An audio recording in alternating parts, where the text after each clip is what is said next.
Manicômio tributário, temos a super alíquota. Zero de imposto. Taxação.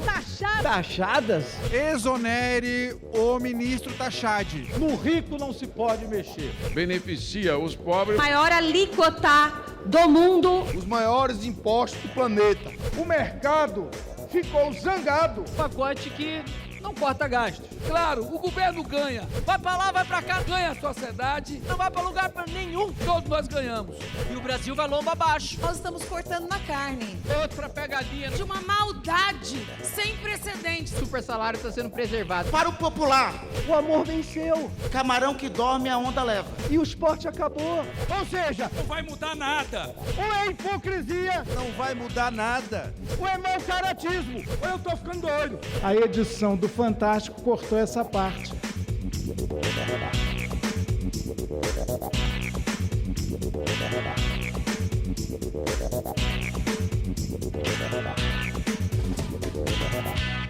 Na última semana de trabalho do ano, a Câmara promoveu esforço concentrado para aprovar medidas muito aguardadas, como a regulamentação da reforma tributária e o pacote de ajuste fiscal proposto pelo governo.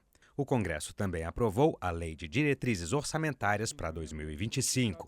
Um dos projetos de lei complementar tratando da reforma tributária teve a discussão iniciada na segunda, mas a aprovação viria somente na terça-feira. A matéria, que agora segue para a sanção, detalha a devolução de tributos para consumidores de baixa renda, o chamado cashback tributário, compras internacionais pela internet e os regimes de isenção ou redução de alíquota.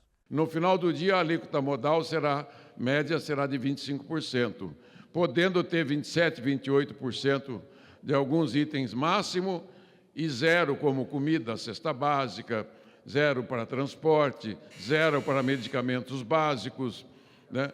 A redução de 60% da alíquota para os demais tipos de medicamento e de alimentos.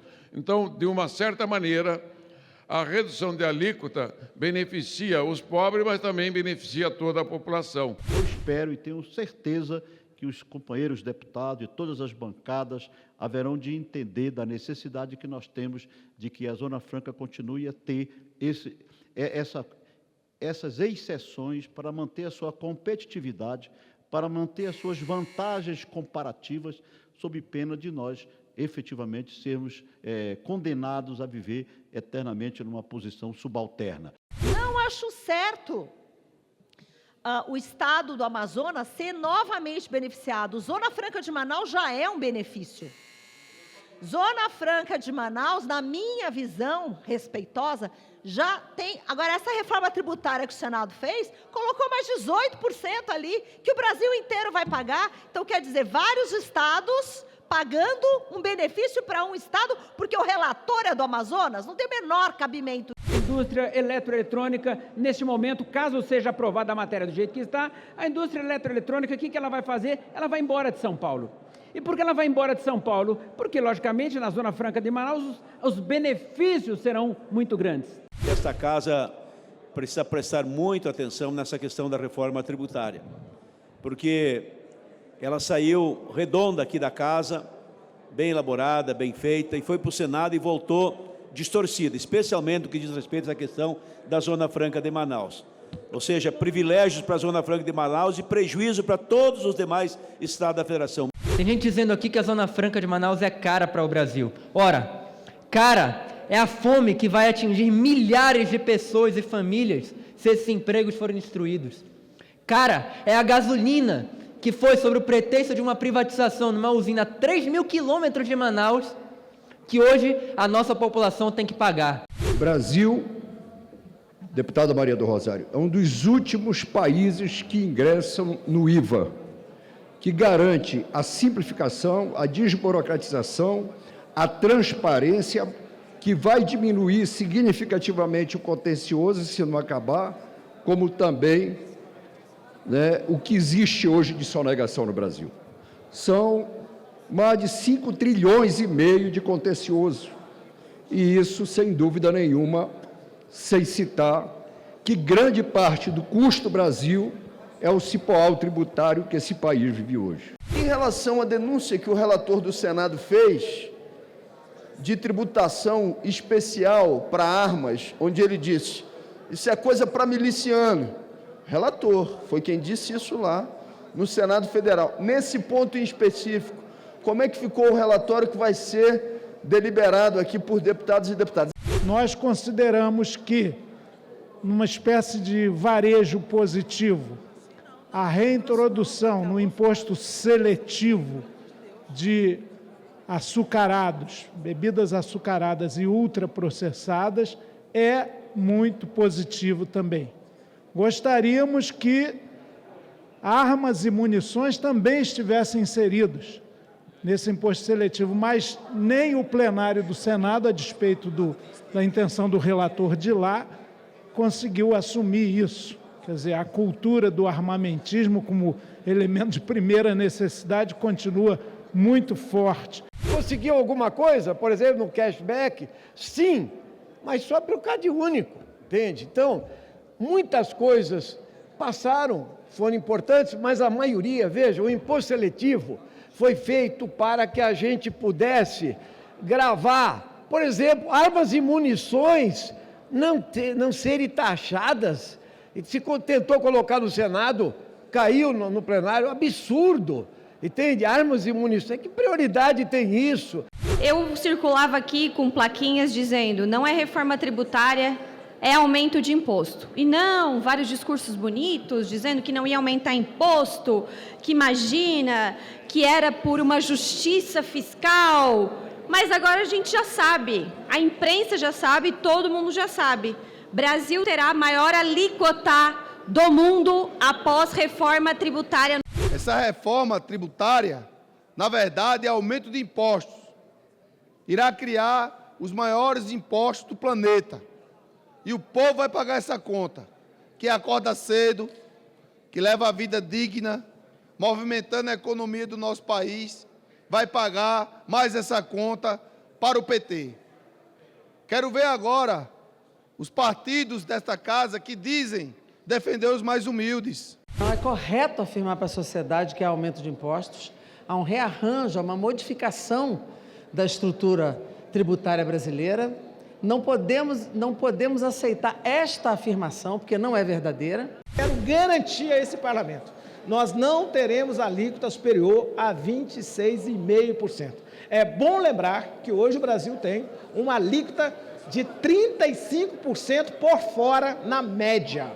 E agora nós estamos trabalhando para a alíquota de 26,5% por dentro. E este relatório aqui, por baixo, nós estamos reduzindo a alíquota padrão em 0,70%, por baixo, porque vários outros benefícios que nós alteramos a alíquota, nós não recalculamos o impacto na arrecadação. Nós calculamos apenas, quando nós alteramos as alíquotas, o impacto na alíquota geral. Com o encerramento da discussão, não será possível a apresentação de mais destaques. E eu queria aproveitar para deixar o mérito dessa matéria para o plenário mais cheio amanhã presencialmente, para que todos possam participar da votação. Só nos restam duas alternativas. Texto do nosso grupo de trabalho sobre a relatoria do deputado Reginaldo Lopes ou texto do Senado. Feitas essas considerações, eu ainda queria dar mais algumas. Nós não temos o texto ideal. Em nenhuma hipótese nós iremos atender a todas as demandas que o Brasil tem, muito mais ainda em cima de todas as divergências de interesses de grupos, espaços, estados, municípios e todas as situações do manicômio tributário que nós vivemos. O ideal era termos conseguido taxar as grandes fortunas, os donos de lancha, os donos de aviões, aqueles que acumulam em torno de 80% da riqueza do Brasil, em detrimento dos 80% que nada tem em nosso país. É aí que nós temos o problema, é a desigualdade social, é a concentração de riqueza que conduz o Brasil para a pobreza. É um absurdo que nós estejamos aqui, nesta casa, devolvendo ao povo brasileiro mais peso tributário. E pior, até o saneamento básico vai ter 17% de acréscimo. Aquilo que é sagrado de quem está vivendo embaixo do esgoto vai ter 17% de acréscimo. Nada nessa reforma tributária beneficia, porque vocês estão dando um carrinho pequeno de benefícios e uma carreta gigante de malefícios. Agora nós ficamos, de certa forma, entre a cruz e a espada, porque o texto da Câmara dá 12% de benefício, o Senado dá 18% de benefício, sendo que no Senado se aprovou alguns benefícios que vão ampliar o aumento da carga tributária, podendo chegar aos 29%, enquanto aqui se debate uma carga tributária menor. Ou seja, nós estamos numa dificuldade muito grande quando se trata da aprovação do texto ideal. Ao contrário, um texto que não acolhe aquilo que nós esperamos. A reforma tributária, ela vai acabar com a guerra fiscal. A guerra fiscal é um prejuízo enorme para os estados e pelo fato de computar a tributação no destino, onde a pessoa vive, onde vai ter que ter o atendimento da saúde, da segurança, e não apenas onde está a produção, para concentrar cada vez mais, nós vamos desconcentrar, fazer justiça. Um novo modelo que não vai permitir mais os 26 estados a praticar guerra fiscal, fazendo múltiplas alíquotas de ICMS, que prejudicou toda a sociedade brasileira. Todos perderam com a guerra fiscal. O cidadão não ganhou porque não houve redução de preço. Os estados perderam capacidade de investimento. A oposição não colocará a sua digital em uma reforma tributária e não dará voto de confiança a governo federal nenhum para poder fazer pacote fiscal nenhum. Afinal de contas, esse mesmo próprio governo não tem responsabilidade fiscal alguma. Nós teremos a maior alíquota do mundo, passaremos a ter, então, a Hungria, mas se tivesse até que ter os serviços da Hungria, até que eu votaria sim, mas a gente vai continuar tendo serviços de porcaria. Ela tem um significado muito importante para o Brasil. Faz justiça tributária. Não é verdade que a alíquota é maior, pode até ser a maior do mundo, mas ela vai ser reduzida em função da realidade hoje. Portanto, a redução da alíquota, a questão dos mais pobres, a inclusão da carne na cesta básica, cashback para os mais pobres. Como é que essa proposta é ruim? Quando se fala que nós vamos ter o IVA maior do mundo, ou vamos ter o IVA maior do que país A, do que país B, se é porque nós já temos muito mais e não sabemos quanto pagamos. Nós vamos trazer agora a transparência, para que as pessoas saibam quanto de fato estão pagando de imposto e quanto de fato estão pagando sobre produtos, serviços ou direitos desse país. Às vezes é dito de forma equivocada que essa é uma reforma que pertence ao Executivo. Não, essa reforma pertence ao Legislativo. Ela foi concebida aqui e, por justiça, foi apoiada pelo atual governo. É verdade, sim, que nós teremos a alíquota mais alta do mundo. Só que não contaram a história inteira para vocês. Hoje nós temos a super alíquota mais alta do mundo. Ela vai baixar bastante em relação a hoje, porque vai reduzir a sonegação nesse país. Nós também lamentamos que a gente não tenha sobretaxação de armas que estejam fora do imposto seletivo, uma série de ultraprocessados que matam as pessoas, que tenha fora também do imposto seletivo uma série de agrotóxicos que geram veneno para a mesa do povo trabalhador. Eu quero ver daqui a alguns anos o que os senhores vão dizer à população com essa votação da reforma tributária. Vai criar o maior imposto do mundo, vai prejudicar o povo, está aí o dólar explodindo, a economia afundando, o Brasil sem crédito nacional e internacional. Ela permite também conceder crédito para os mais pobres, para o pessoal que está no Cade Único. Vai ter cesta básica com 0 de imposto. Os congressistas que votaram sim, podem se orgulhar no futuro, porque as gerações futuras vão reconhecer o acerto dessa decisão. Esta reforma tributária, ela é uma reforma debatida com a sociedade. O grupo de trabalho quer aqui elogiar o trabalho do grupo de trabalho aqui dos 7 deputados que conduziram de forma muito precisa esses debates. E, claro, o governo ganha a sociedade e todos nós ganhamos. Não é a reforma ideal, é a que foi possível. Aqueles que aprovam permaneçam como se acham. Aprovada. A matéria vai à sanção. Parabéns a todos que participaram. Já a deliberação do plenário acerca das propostas que integram o pacote de ajuste fiscal do governo precisou não de 2, mas de 3 dias de trabalho.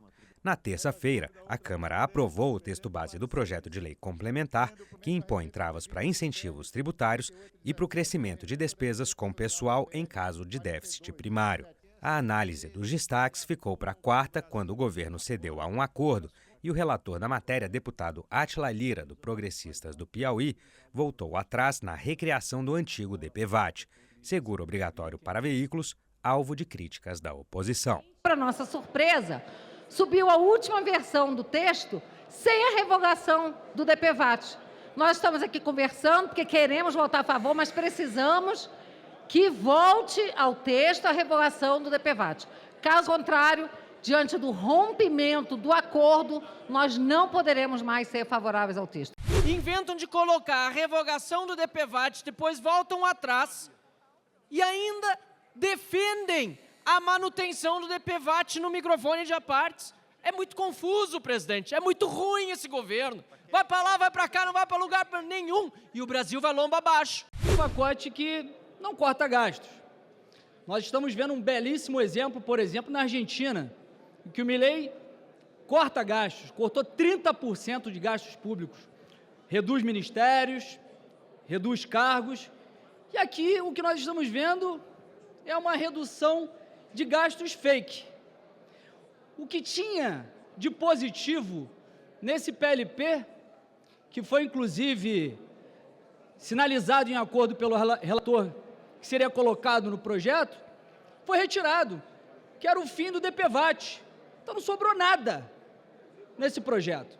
Já está precificado pelo Banco Central, no próximo ano, 2 pontos percentuais acima do que já está vigorando. Isso será nefasto para a economia e para o setor produtivo nacional. Portanto, eu queria que aproveitemos esse esforço concentrado, possamos fazer com que esse ajuste fiscal seja de fato votado e demos à economia brasileira um alento para o ano que vem.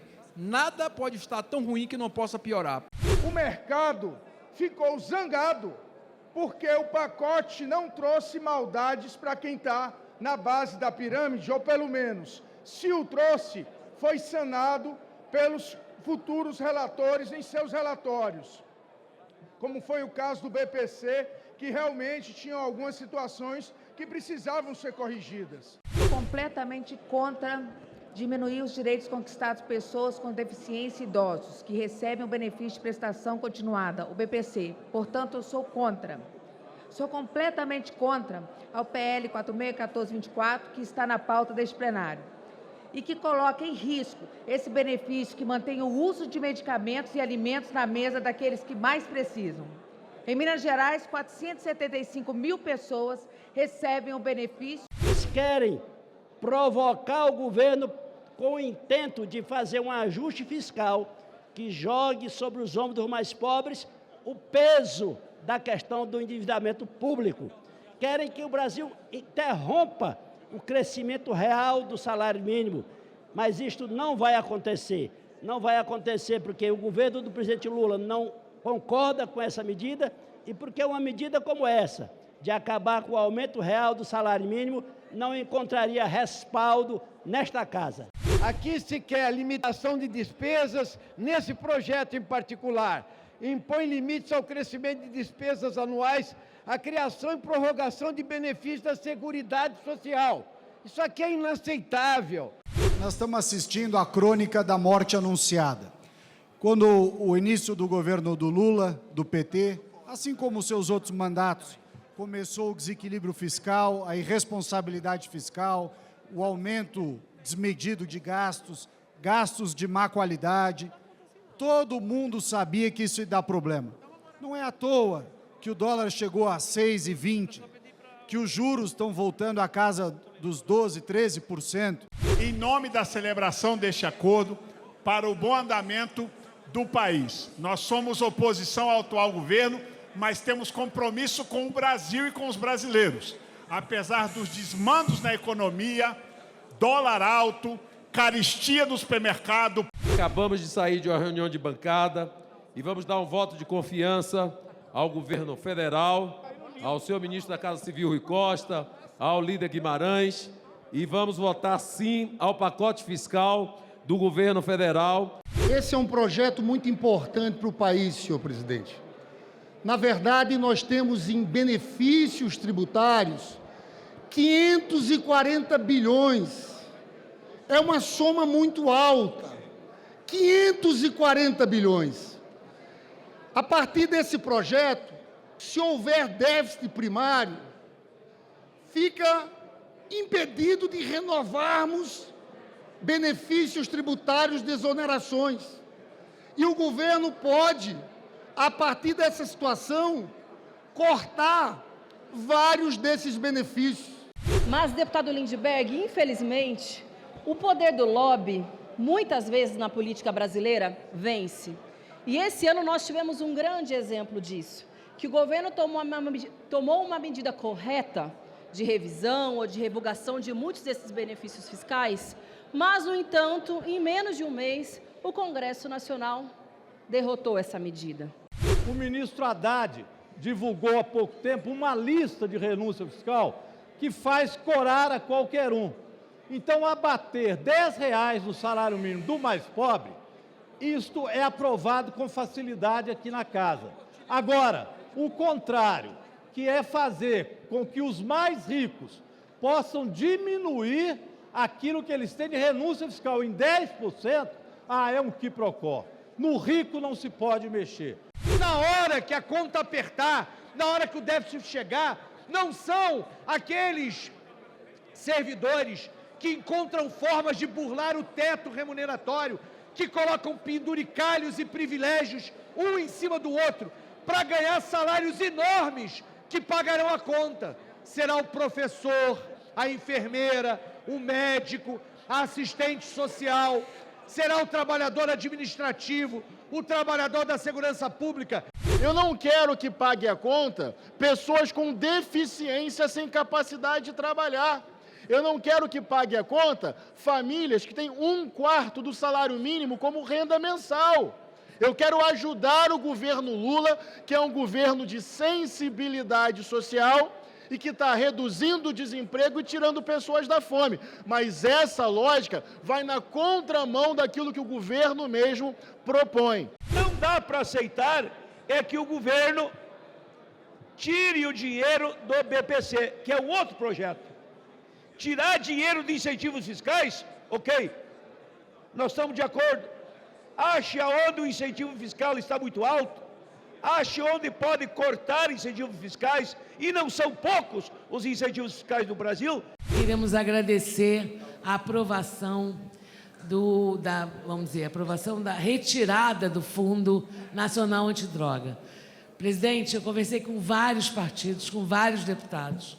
O Brasil tem 20 milhões de usuários, de adictos, de usuários de droga. E o nobre relator, deputado Átila Lira, teve a sensibilidade de entender que se nós mantivéssemos o fundo nesse projeto, nós estaríamos, de alguma maneira, impedindo e piorando a política nacional de combate ao uso de drogas. Votamos não ao texto também porque nós estamos cortando na carne.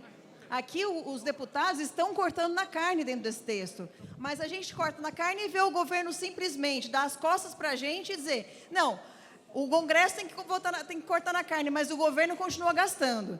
O item que não é inegociável para nós. A lei de incentivo ao esporte, ela corre o risco de acabar. Nós estamos falando de destruir o esporte brasileiro, que tanto precisa de apoio. Nós já temos tão pouco, e sem a lei de incentivo ao esporte, nós estamos falando de menos 900 milhões de reais para o esporte brasileiro. O garrote vil do ajuste fiscal não pode ser absoluto para toda situação. Projetos aprovados pelo Ministério do Esporte dentro da Lei Geral do Esporte, tão importante para o país, não podem ficar com esses limites. Também o audiovisual precisa ter recursos. A gente não pode ter uma visão tacanha, limitada e fechada. É por isso que eles recomendam um fim da Lei de Incentivo ao Esporte, um programa que acontece desde 2007 no Brasil, onde as empresas destinam 2% do valor que deveriam pagar de imposto de renda para os programas esportivos de inclusão, de competição, de adaptação social para a terceira idade, para a criança. O amor venceu e o esporte acabou. Considero uma insanidade votar contra a Lei Geral do Esporte, uma política pública que existe desde 2006. Graças a ela, nós formamos uma geração de atletas. Graças a ela, nós temos Rebeca Andrade, Raíssa Leal, né, o nosso time de vôlei, toda a formação de atletas que foi feita pelos nossos clubes. Nós não podemos segregar este ou aquele segmento. O dado concreto é que há um déficit e esse déficit precisa ser tratado. Nós não estamos pegando uma área, um setor, por mais relevante que seja. A saúde, a educação, haverá restrição. E a restrição é objetiva. Nós estamos buscando a sustentabilidade das contas públicas para que todas as políticas de saúde e educação sejam implementadas. Nosso destaque é muito claro. Por que eles não colocam a lei de incentivo à cultura? Que está aí Lula, colocando o valor histórico de 21 bilhões, para que alguns artistas, alguns cantores fiquem manipulando a opinião pública e enganando a sociedade. Mas onde é que ele ataca? Ele ataca o esporte. Até 2027 não vai mudar nada. É isso que nós estamos.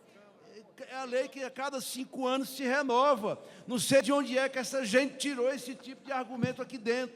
Nós temos efetivamente compromisso com o esporte brasileiro.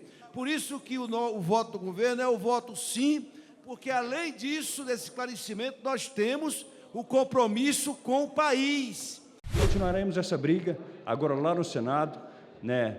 Vamos colocar novamente a emenda com o nosso senador Cleitinho no Senado para que a gente possa ter a oportunidade de poder, vocês, deputados e deputadas que votaram contra o esporte, que votaram contra as crianças, ter mais uma oportunidade de fazer a diferença, né, na vida de mais de 4 milhões de brasileiros que utilizam e precisam da lei de incentivo do esporte. Eu espero que nós consigamos manter o benefício de prestação continuada, o BPC, mantê-lo intacto, sem qualquer alteração de mérito nesse direito que é essencial para pessoas com deficiência, para pessoas mais velhas. Vamos acabar com a miséria, acabar com a pobreza. Não é tirando dinheiro do pobre, é tirando dinheiro dos ricos. O caminho é exatamente na contramão daquilo que alguns estão propondo aqui. Vamos tirar de quem efetivamente tem dinheiro, de quem efetivamente está sugando a nossa economia. O ajuste fiscal que ele quer fazer é no lombo dos mais vulneráveis, dos que mais precisam, de pessoas que vivem de BPC, benefícios da prestação continuada, pessoas que muitas das vezes vivem quase em estado de miséria. Mas aí vem esse governo e apresenta esse projeto de lei, ou eu estou ficando doido. O crescimento do PT baseado principalmente em esse tipo de ponto, esse tipo de defesa, de melhoria do salário mínimo, de ganho real do salário mínimo. E agora, na incapacidade de fazer seus próprios gastos, porque o pacote de corte de gastos que veio para essa casa é um pacote fiscal, não corta nada. A única coisa que está tentando cortar é dinheiro de militar, mais nada.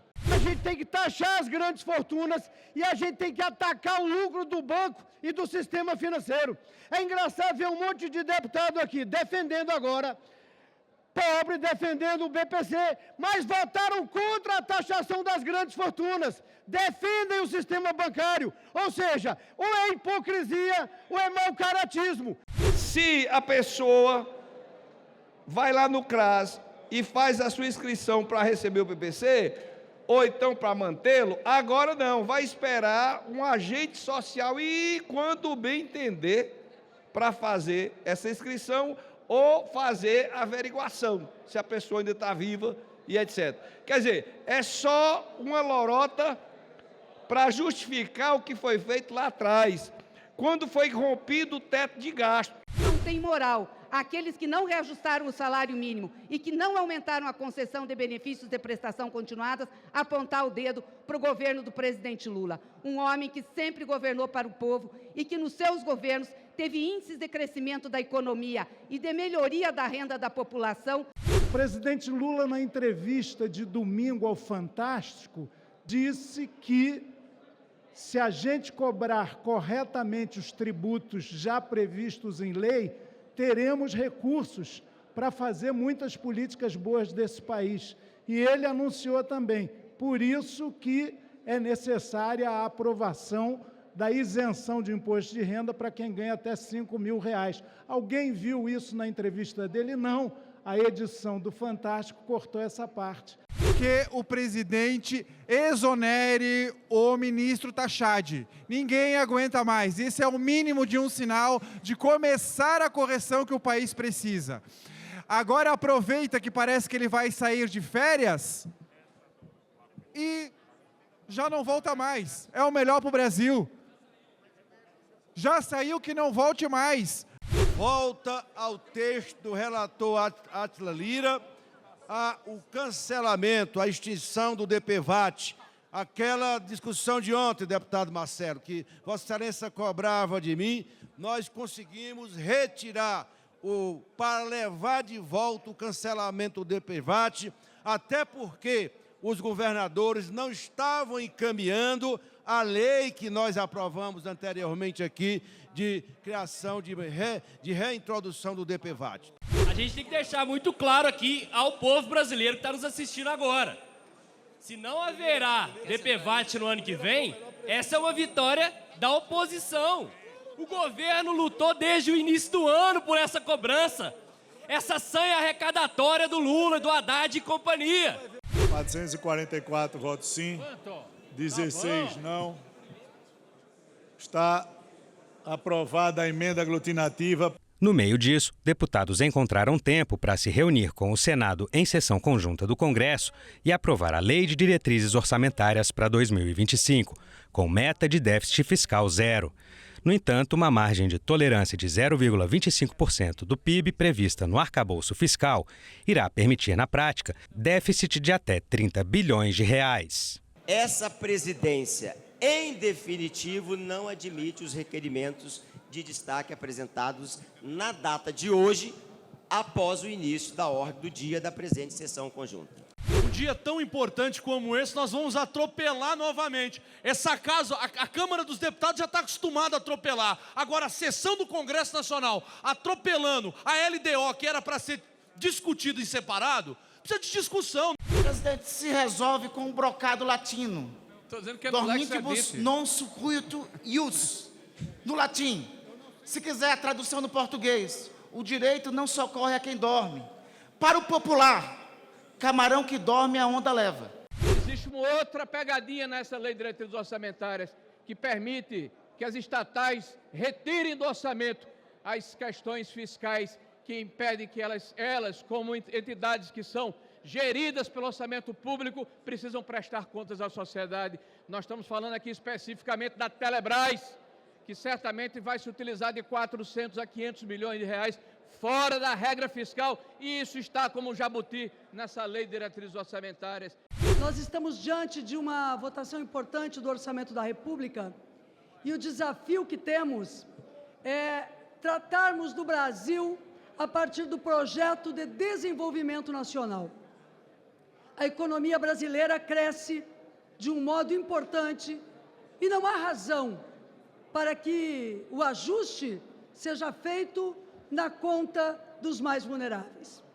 É por isso que me posiciono favoravelmente a mantermos as regras do BPC e trabalhamos para garantir também as questões relacionadas ao salário mínimo. Tão grave que eles estão dizendo nessa proposta que se eu tiver numa casa mais de uma pessoa deficiente, só vou pagar para um, como se fosse pessoal e transferível, como se eu pudesse compartilhar sonda, remédio, fralda. Isso, nós estamos perto do Natal, é de uma maldade sem precedentes. O governo não tem que enviar no ano que vem novos ajustes, é só cumprir o arcabouço. Mas também precisamos entender que o regramento do arcabouço tem que ser aplicado a tudo.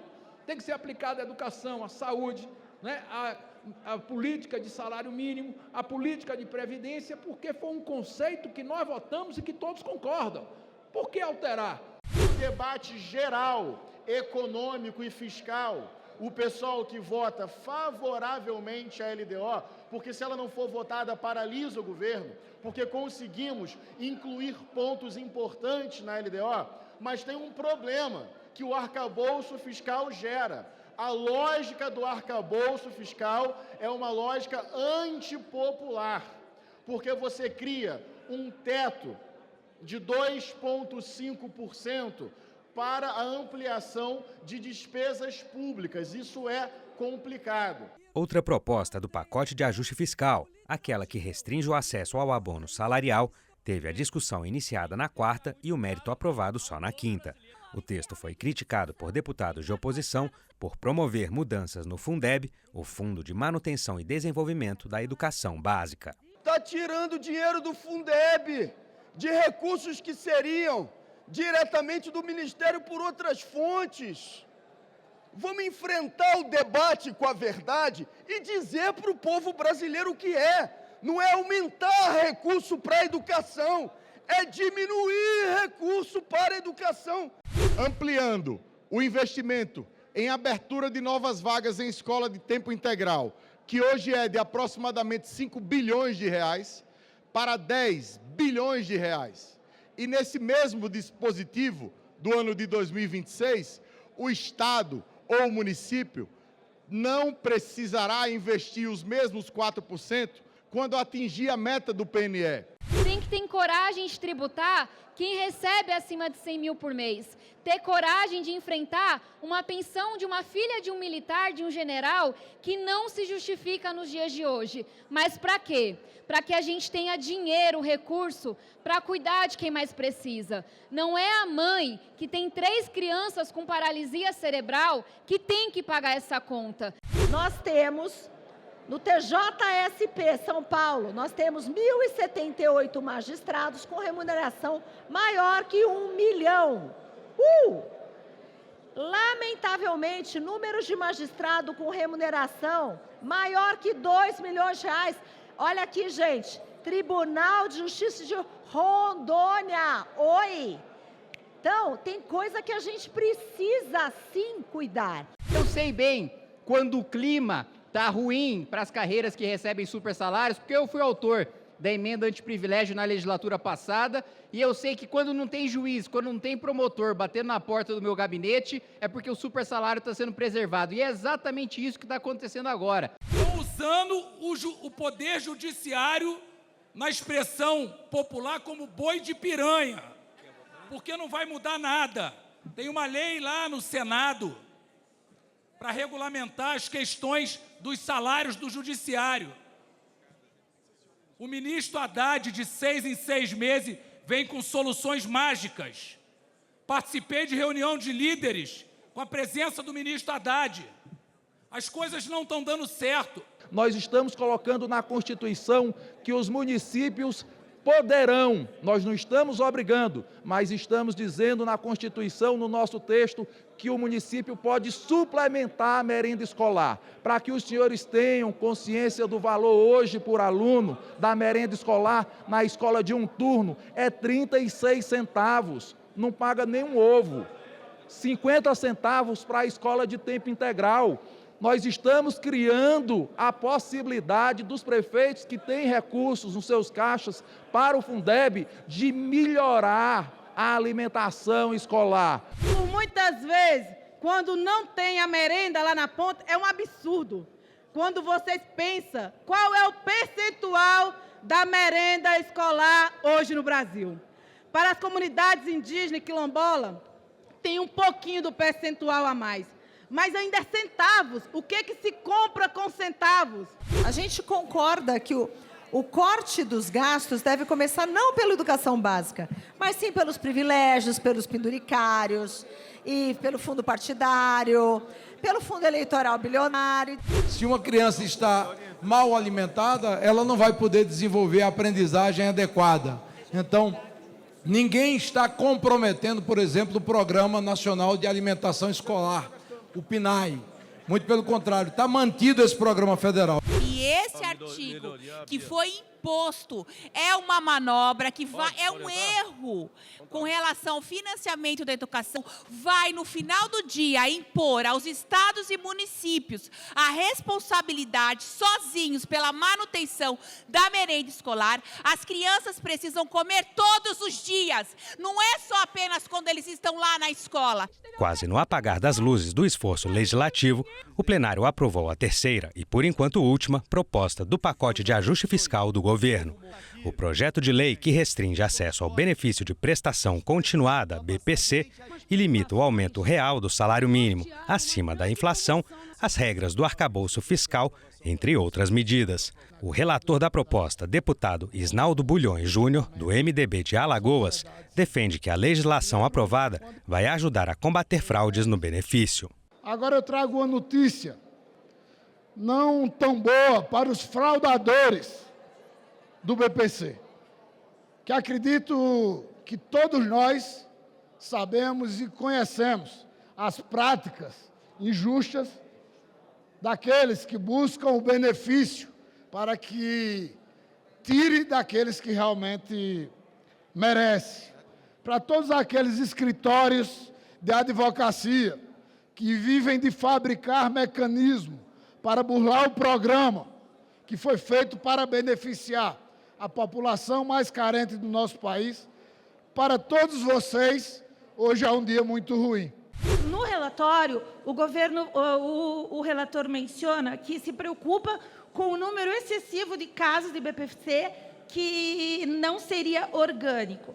E eu fui pesquisar por que aumentou o número de concessão do BPC.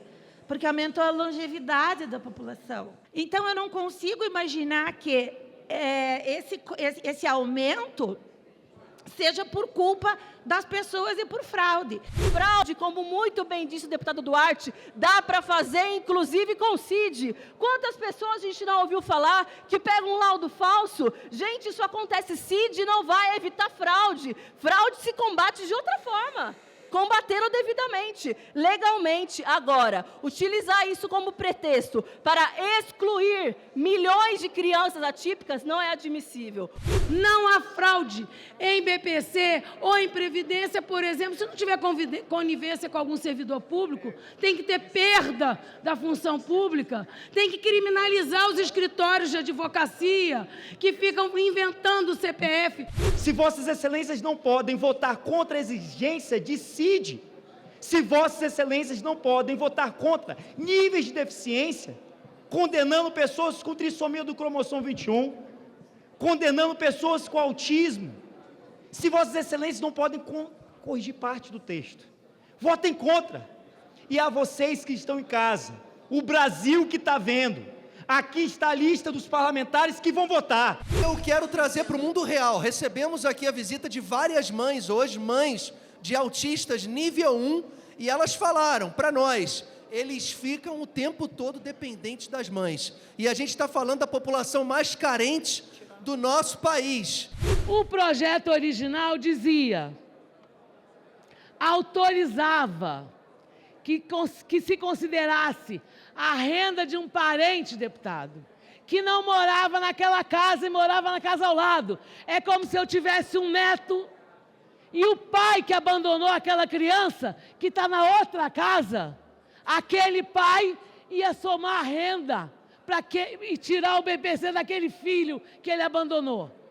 Deputado Isnaldo tirou isso do relatório. Em fevereiro e março, nós vamos de novo estar discutindo pacotes fiscais para manter o arcabouço fiscal de pé. Esse problema não acaba hoje com esses 3 projetos e nós vamos continuar discutindo esse tema no ano que vem, mas eu acredito que em algum momento nós vamos conseguir recuperar o orçamento da União, mostrar para o Brasil e para o mundo que esse país respeita as contas públicas. Eu sou um admirador dessa casa e a defendo com muita tranquilidade em todos os momentos bons e ruins, né? Tudo que ela proporciona ao Brasil, muito criticada, muito debatida por sua polaridade, às vezes a gente de dentro mesmo faz uma ebulição muito forte, mas ela é isso, é essa diversidade boa que faz com que todas as oportunidades que a gente tem aqui sejam traduzidas em oportunidades de crescimento para o nosso país. Então, muito obrigado pelas palavras sinceras, eu sei que são amigas. A gente não encerra nenhum ciclo aqui, a gente sempre se renova, a gente pode voltar de onde eu sempre gostei de atuar, que é no chão da fábrica, como eu sempre chamo, sem nenhum tipo de problema, como qualquer outra situação. Então, a gente vai vivendo sem planejar e sem criar expectativas. É a maneira do nordestino, deputado Túlio, viver feliz. É sem criar expectativas, matando um leão por dia. Ruim é quando a gente tem que matar o mesmo leão todo dia. Mas até isso a gente faz. Muito obrigado, muito simplesmente, a todas as palavras de apoio. Eu sei que são sinceras. Temas de interesse nacional. Debates em plenário. As reações e propostas dos deputados. Fatos e opiniões. Nós sabemos, pelo relatório da Comissão Nacional da Verdade, que completa este mês 10 anos, que não foram poucos os crimes cometidos contra os heróis e as heroínas brasileiras que deram a sua juventude, a sua liberdade, o seu futuro, a sua vida pelas liberdades democráticas em nosso país. Essa é uma história que precisa ser conhecida pela juventude.